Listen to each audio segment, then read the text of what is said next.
being smug is a good thing. Oh my Christ! Greetings, fellow mortals. Just a reminder saying it's just my opinion is for cowards, especially when you have mixed feelings on a show. Do any of you remember the episode Smug Alert from South Park? You know, the one where Kyle's family moves to San Francisco and everyone almost dies because of a giant smug fart cloud. Because people wouldn't stop sniffing their own farts. That is exactly how I would describe Carol and the End of the World. Every single episode starts with a big old fart and the longest sniff imaginable. Yeah, the artsy fartsy smugness is strong with this one. Usually I hate everything about it, but I will say that almost every single episode brings it full circle and makes the premise for that particular episode work, except for episode 9. That one was just dumb. But for the most part, Carol and the End of the World pulls off its premise brilliantly. If you don't know, the show follows Carol Cole. While almost everyone is delighting in their final months of life, Carol feels lost and without purpose as a stray planet hurtles towards the Earth. Everyone is destined to die, and oddly enough, most people have come to terms with it. They're pursuing their dreams and desires without regret. From hand gliding to straight up orgies. Speaking of which, there are a lot of naked people who should really wear more clothes in this show.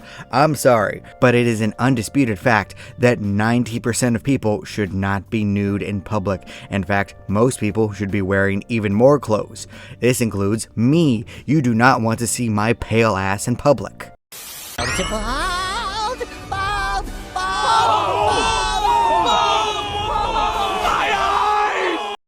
And unfortunately, most of the humor seems to revolve around that idea, and people doing what they want during the end of days. Something the shy and melancholy Carol can't relate to, until she finds a mysterious office building that's still working. From there, she joins the employees and finds comfort in having a daily routine. Eventually, Carol befriends a few co-workers, Donna and Luis. Most of their adventures is them coming to terms with the lives that they have lived and appreciating the time that they have left. This aspect right here is the show's greatest strength. The emotional moments and human connection is when Carol and the End of the World is at its strongest. Through the fart cloud, you can see the underlying humanity of everyone involved. Their hopes, their dreams, their love, their pain, their connection. I will say that I ended up loving everyone who showed up in this series. Their development and the appreciation that they had for the lives that they wanted to live. Even Carol's constantly naked parents who are in a throuple with their nurse Michael. And the show desperately wants us to believe that it's not weird at all. Alright then, show, we'll go with it. Right. While the absolute best of the show is the emotions and the human connection, the worst is the artsy, fartsy stuff. At the start of every episode, there's usually a different kind of shot, angle, or change in perspective that is super weird, and it never failed to frustrate me. This is especially true for dream sequences. Whenever they happened, I stopped caring because the fart clouds were loud on those, and they stunk. And I would say that the humor didn't hit for me at all. After the first episode, I became rather numb to the sexual content, and that's really where most of the humor is. There are a few lines from Donna, my favorite character, that got a chuckle from me, but it's definitely more drama than comedy for a comedy drama. I will say that the show is absolutely stunningly beautiful. All the environment, situations, and other planet itself were gorgeous. Overall stuff that I'd love playing on the background on a screensaver. The lighting, the camera angles, and the POV worked beautifully when looking at the world itself, and I grew to appreciate the character designs as well.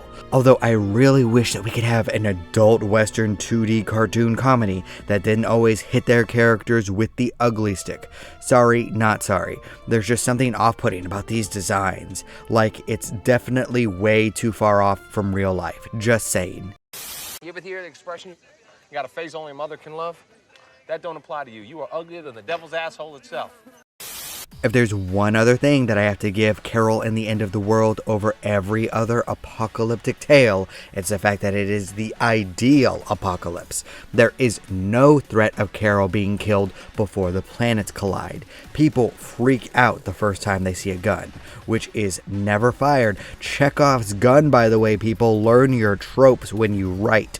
But Carol also never has any problems with shelter, food, water, or even transportation. This allows the show to function perfectly as a deep dive into how people deal with grief in the most ideal way possible. No finishing oneself off, no Roman gangs. The military is actually okay and not murdering people. For some reason, all forms of transportation still work.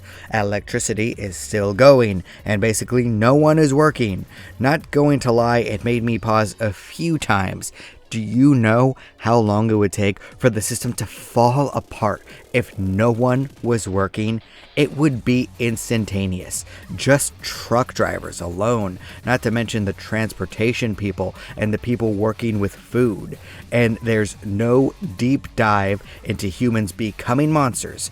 Eventually, though, I just decided to go with this concept of an ideal world so that I can see Carol come out of her shell and enjoy the time that she has left to live. In this sense, Carol did the impossible because I completely dismissed logic through all of it. Impressive. Very nice.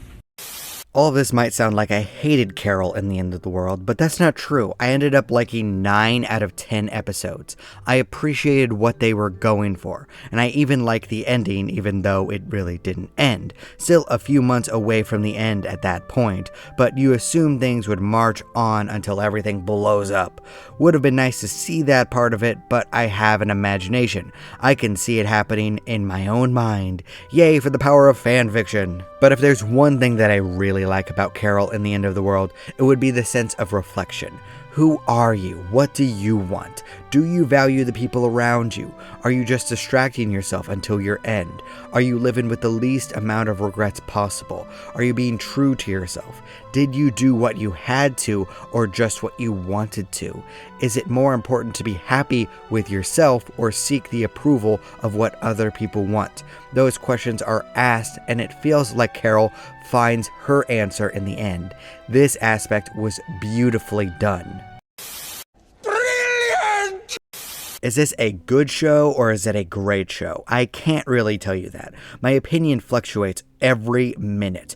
1 minute, I'm thinking about my relationships with my parents and my siblings. The next, I think this show is stupid. 1 minute, I'm awed by the beautiful way that they told the story, and then I hear the big old fart cloud roll in, and then the big old sniff happens right after that. It's a show of ups and downs. I wouldn't say that it has the most cohesiveness of most apocalyptic stories. I would say something like even Zombieland has a stronger plot and better humor. But in terms of emotions and feelings and characters development, Carol and the End of the World gets everything down perfectly. It's a series that I like to think about. I can see it popping into my mind multiple times a year randomly. I feel frustration and satisfaction from it. Part of me wanted to think of it as just a giant dream from Carol, an allegory for her real life in an office and other people's struggles. Just forget about the giant death ball in the sky and think of it as everyone realizing that they should live their lives happy and loving others. Oh, and there it is. Now I'm pulled into this mess. I feel like if I ran into the people who created Carol in the End of the World, I would feel off-putted by how condescending they are.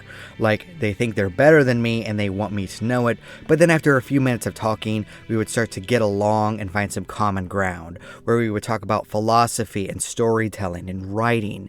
This is kind of how I feel about Carol in the End of the World as a whole. 1 minute, I'm rolling my eyes at it, the next I'm nodding along. That's just how it is. Being smug is a good thing. Oh my Christ! Despite being an apocalypse, Carol and the End of the World is an ideal world story, a place where you can do what you want with little consequences, where most things just work out, and a strange universe where polyamory is super common and no one is getting murdered over it. That part actually got me to laugh a little. Look, I know a few guys that suggested an open relationship to their girlfriends and wives, and guess who got the most action? Here's a hint, it wasn't the men, and they were always super pissed and jealous about it. And then the breakup happened. But those things can work for Carol in the End of the World. It's pretty much a wish fulfillment world. Be whoever you want.